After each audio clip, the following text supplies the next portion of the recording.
So I've been playing the New World beta and I've been enjoying it. I think this is a good game and I think it has a lot of potential. Now, I am going into this game with the idea that it's still in beta. So my mindset going into this is going to be basically that I'm playing a beta that's not going to get wiped.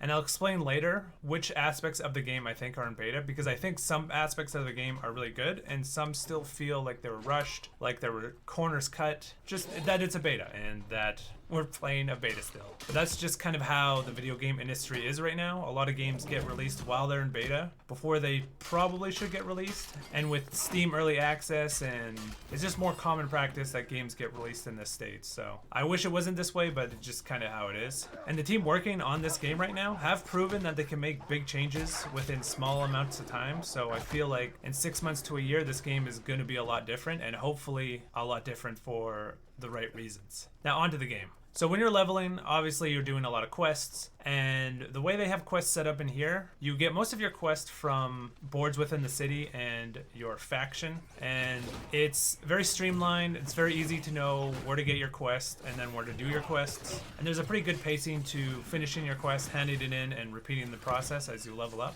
As you complete quests for different areas of the game, you'll receive faction points. You can upgrade your weapons, which I'll talk about later. You can upgrade your character, and you can upgrade bonuses within city limits, so you can gather faster and collect more XP. And these are all things that just feel good while you play, so I definitely like that part of the game. One of the things I don't like about questing is that you can't quest with a friend. You can do the main quest together, but you rarely get to do the main quest. Usually you're doing town quests, usually you're doing faction quests, and even if you're in the same town and in the same faction, you still can't get quests together because the boards are random and you randomly select which quests you do, and for some reason when you're in a team it doesn't sync up together, and so you're just in different parts of the maps and it doesn't really feel like you're questing together. So you can't level up together, but you can do PvP together, you can do dungeons together. There's a lot of other things you can do, but if you're looking for a fun RPG to go through a quest line with your friend, it's not going to be this game. A good thing about gaining experience in this game is there's many ways to gain experience.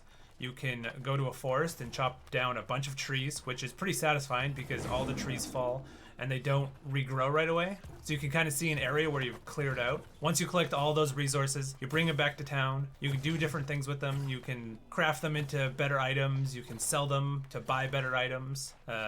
You can use them in missions by giving different resources to the town you're in. And the whole process doesn't feel that tedious. The crafting is really fun in this game too. You gather resources like you normally would, but now you can add in special modded items that will customize your crafted weapon. So you can do things like add intelligence, strength, increase your damage, increase your speed. Many cool things like this that make the experience feel unique and feel like you're adding something to the process, which is an enjoyable feeling. One thing I did notice, or should I say didn't notice while playing the game, was the story. Didn't really feel like I was working towards anything. I just complete missions for my faction and for my town. And this story is a pretty generic story for an RPG. If you've played RPGs before, you've probably seen this story before. You're a stranger who kills monsters and people are impressed and they want you to kill stronger monsters. And that's another weird thing about MMOs is a lot of the times they like to tell the story from the perspective that you are a hero. You'll be talking to a blacksmith and he'll be talking to you like you're the only hero he's ever talked to and that you're somehow special within this world.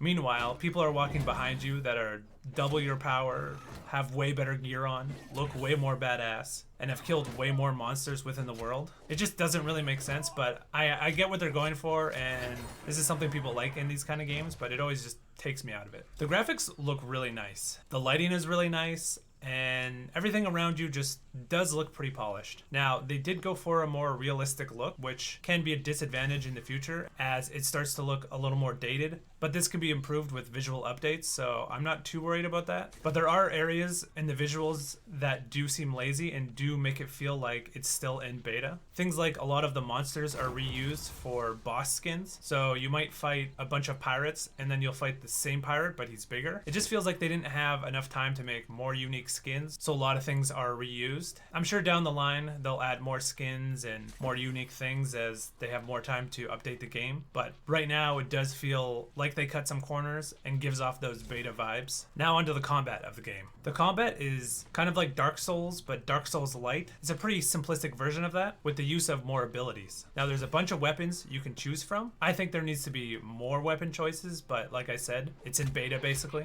And with each one of these weapons, you can upgrade them individually. And as you upgrade them, you get to put points into a skill tree. That's where you get to choose your abilities and your passives. So what you end up having is a weapon with 3 skills and a bunch of passives added onto that, and you can quick swap to another weapon, giving you a total of 6 different skills and a bunch of passives. This allows for a small number of synergies, which some people will be turned off from, but I don't mind this. I think it gives it a slower, more methodical gameplay, which reminded me of games like For Honor and Valheim. It's not so much about stringing a bunch of skills together that would counteract your opponent. It's more about positioning yourself to be able to do big burst attacks with the few skills you have and fighting for the better position. Now, none of the weapons are tab target, so if you're using a musket, you actually have to aim with the musket. I'm somebody who gets tilted if I'm not playing well in a multiplayer game, so I was a little hesitant to actually go a ranged character because I knew that I wouldn't play as well as if I went a melee character. Some people are gonna like this and some people are not gonna like this because it feels really rewarding when you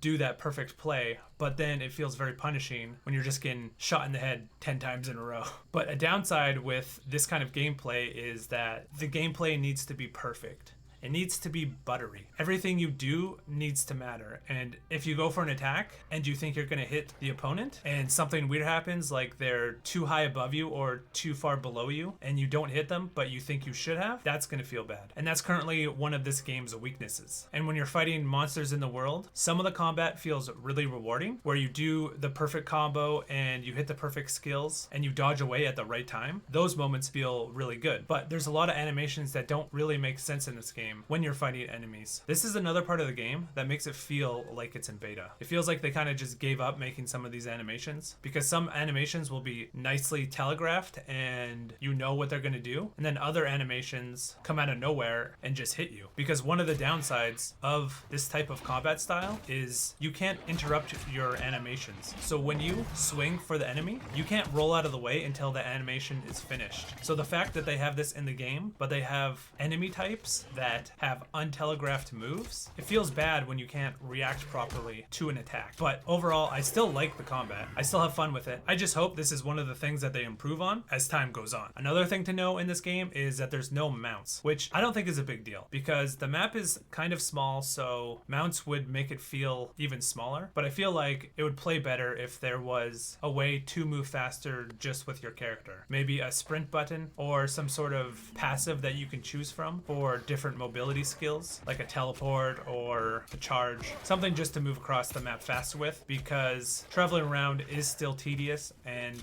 it feels like you do it a lot. Now, there are ways to fast travel around the map. There's these teleport locations that allow you to move pretty far distances, but there is this resource that you do have to collect within the game to teleport. So you can't just teleport all around the map with no consequence. This leads me into the cash shop. The cash shop is where you use real world money to buy different items within the game. Right now, you can only buy visual items within the game, which I still have a problem with. I hate when games have visual cosmetic cash shops because I feel like it takes away from players that gather the coolest looking items and weapons within the game from very hard quests or accomplishments, and those get overshadowed by the cosmetics within the cash shop, especially as the game goes on, because they always have to outdo their previous cash shop, which happens more often than new items come in the game. So you're usually getting cash shop items that are outdoing each other, which I usually find look way cooler than what you can find within the game. Now, I hope that's not the case here, but so far it looks like it is. I have heard that they do plan to add in quality of life items within the cash shop, like more storage, rested XP, and the free teleporting. And I think just that is a big issue, because if you can craft an item faster than me and you're on a different faction and we're both flag liked for PvP, you have an advantage over me because you saved an hour or two through these quality of life improvements. And that's a slippery slope in my opinion, because I assume they would add more quality of life things within the game that will slowly add more and more time that you can save by spending real world money. Now hopefully that doesn't happen. We'll have to see how things play out, but that is a big concern for me. And that will probably dictate how long I play this game for. And a couple other things that I think might be missing from the game are a lack of minimap. Some people like this, I personally don't. I like having a minimap to see where I'm going. I think they should at least have ability to toggle it on and off. I also find it really weird that when you open your inventory, you fully stop in the game. Your character fully stops and your inventory opens up, and then you can do whatever you want, close the inventory, then you can run again. That just seems like a weird decision that punishes the player. I should be able to look at my gear and what I've harvested and strategize what I'm gonna do when I head back to town as I have to walk across the map. It just seems like a weird decision to make. The last thing I hope they add to this game is a free looking camera. Right now, if you're running and you want to change the camera perspective, you have to hold Alt and then you can rotate the camera. But if you stop holding Alt, you snap back to your front facing perspective. I hope they add the ability to allow your camera to lock in place whatever position you leave it in, or at least have the option to toggle that on or off. So overall, I'm enjoying the game. I plan to continue to play it during beta, and I'll be playing it at launch. But I am treating this like an open beta when it launches that isn't getting wiped. Thanks for watching. That's my first impression of this game, and I just hope Amazon doesn't screw this up.